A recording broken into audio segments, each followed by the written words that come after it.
Nano silk is a very cool material, and I'm going to show you how to make ribbing on a midge with this that is bulletproof. Fly, fish, food. Okay, this one is a minimalist fly. So if you like super complicated flies, turn your eyes away and go watch the Squirmy Wormy videos. Anyway, I'm going to take a 2488 midge-sized tan killer caddis bead, and I'm going to tie this fly with some Semperfli nano silk in 30 denier or 18-aught. They have some really good dye lots going on. This is their brown. So this fly is going to have a brown body with a little bit of tan highlights. You'll see what I'm saying as I tie the fly. But for this nano silk, it's important to put lots and lots of wraps of thread on before you let go of the tag end, because it is pretty slick. And then I'll just trim it off. At this point, I'm going to just kind of build up a little bit of a body on this fly so that the color shows through. Just a little hint of brown. And then I'm going to take my thread right back up to the bead. For the rest of the fly, except for the thorax, I'm going to use this Life Flex in like an amber, tannish, gingerish color. But you can use olive, you can use black, you can use red, you can use all different types of colors. So I'm going to tie this in tight to the bead with several turns of thread.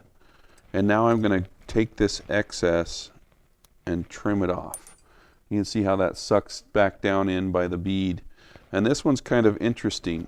So at this point, I'm going to take some dubbing. This is bug dub. This is the SLF bug dub in brown. And the reason I like it is because you can dub it down really, really thin.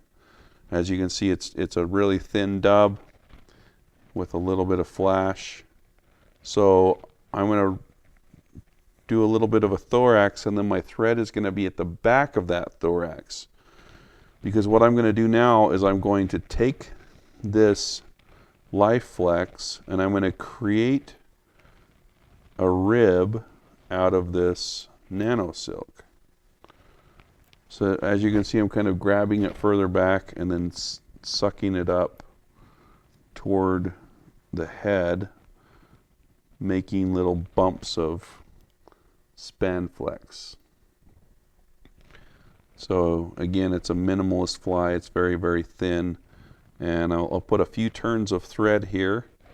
And now I'm not going to pull this super tight, but I'm going to come in here and just trim off the Spanflex. It leaves a little nub on the end of it, and that's fine. Fish actually prefer that, so they say. Now I'm going to take my whip finisher and I'm going to whip finish it right in the back of the fly. So as you can see, there's no bulk built up, even though I did a, I don't know, 4-turn whip finish. I'm using my beefer scissors. Got to get the thin ones in there. All right, so now I'm tied off. I will put a little bit of glue on that body now. I'm just using some Wapsi Z-Mint super glue, and I'm just going to put that on the whole body. Anyway, there's a very minimalistic midge. You can tie a whole bunch of them in a short time, and it is a fish catcher.